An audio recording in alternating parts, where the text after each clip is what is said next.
আৰু এটা প্ৰশ্নলৈ মই উপস্থিত হৈছোঁ। ইয়াত কোৱা হৈছে যে প্ৰশ্নত কোৱা হৈছে যে ৮, ২৪ আৰু ৬ লগত যেনে ধৰণৰ ৰিলেশ্যন আছে, ইয়াত অপশ্যনত থকা কাৰ লগত ৰিলেশ্যন আছে। আমি প্ৰথমে ওলাই যাম যে ৮, ২৪ আৰু ৬ লগত ৰিলেশ্যন কেনেকৈ আছে। আমি চাম যেতিয়া গম পাম যে ৮ 6 গুণ কিমান হ'ব ৪৮, ৪৮ 48, 48ক যদি আমি আধা কৰিম তেতিয়া আমি পাম 24। তেনেদৰে আমি ইয়াত অপশ্যনত মিলাই চাম ৮ ৩ ৮ গুণ ৩ ৮ গুণ হ'ব ২৪, ২৪ক যদি আমি আধা কৰিম তেতিয়া আমি পাম 12, কিন্তু ইয়াত আছে 16, এইটো নহ'ব।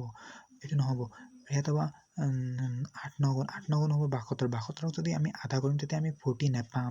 আৰু 14ক যদি আমি 8ৰ লগত পূৰণ কৰি তেতিয়া আমি পাম আধা, এইটোতো কোনো পদ্ধতিয়ে নাপাম।